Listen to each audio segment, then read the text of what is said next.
Jim Miller is the director of the Central European Division of Task Force 29, an international counter-terror force funded by Interpol. He is Adam Jensen's boss in Deus Ex Mankind Divided and the Deus Ex Universe Children's Crusade comics. Before the org incident of 2027, Miller was part of the Australian Tactical Assault Group, TAG, a military counter-terrorism unit, and was described as an excellent marksman by his colleagues. An unknown time later, he left TAG and joined TF29. Prior to late 2029, Miller had married Neil Mayhew Smith, and they adopted 2 children, Susie and Ethan. However, by late 2029, the couple was going through a nasty divorce with the 2 children living with Neil, and Miller refusing to give his consent for a surgery to be done on their daughter whose spine was degenerating. In early 2029, Miller provides Christian Jarreau, a TF-29 commander in North America, with information that the black market arms dealer Shepard is stopping in Detroit. Jarreau's unit attempts to intercept Shepard but is unable to capture him. As the branch director in Prague, Miller serves as Adam Jensen's boss. Although Jensen is nominally a part of the counter-terrorism unit led by Duncan McCready, Miller will pull Jensen away for specific assignments due to the fact that Jensen is the only augmented field agent in the unit. Miller's special treatment of Jensen causes resentment in McCready. Miller himself reports directly to Joseph Manderley, the director of the task force. In late 2029, Manderley orders Miller to deploy his unit in Dubai to intercept an arms deal between Shepard and the Gen. There, Miller's unit witnesses a surprise ambush by shadow operatives. Afterwards, back in Prague, Rizitska station is bombed by unknown assailants. Manderley then orders Miller to blame the Augmented Rights Coalition for the bombing, as well as the previous attack on Dubai and a future attack on a North American VersaLife facility that has yet to occur, even though these events have nothing to do with ARC. Adam Jensen would later discover that Manderley's actions are controlled by Bob Page, who is a member of the Illuminati. Later, Miller arrives in London to stop Viktor Marchenko's impending attack on the Apex Center.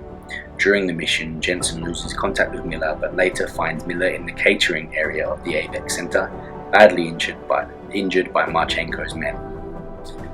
Marchenko's men had forced Miller to drink a lethal experimental substance known as the Orchid. So in terms of mission appearances, Miller appears throughout Mankind Divided, beginning with the game's very first mission, M1, the Black Market Buy, serving as Jensen's superior in the task force.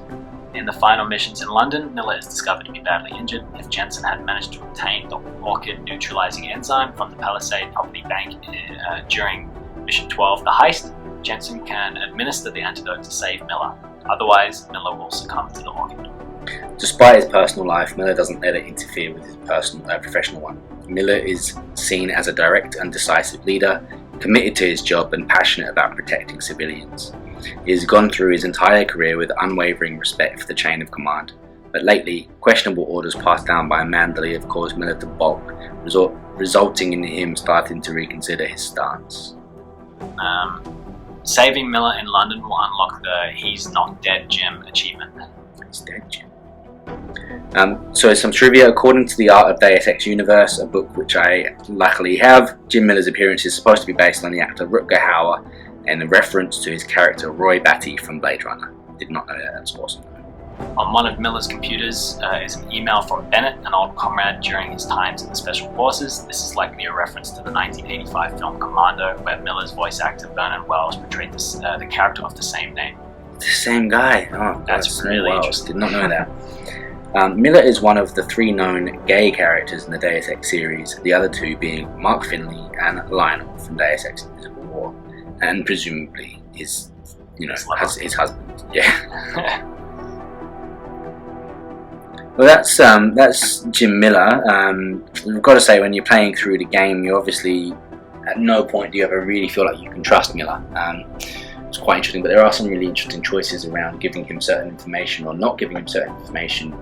As Alex Vega, who's like this kind of independent, kind of gives you more basically more reason to maybe go down her path. Either way, he's one of those great grey area characters that the Deus Ex world serves us up.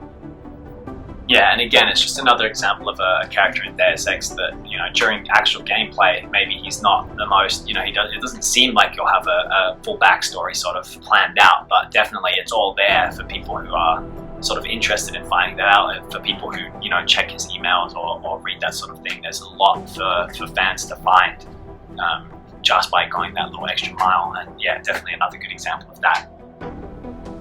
And yeah, I guess what your thoughts, guys, on Jim Miller? Let us know in the comments below.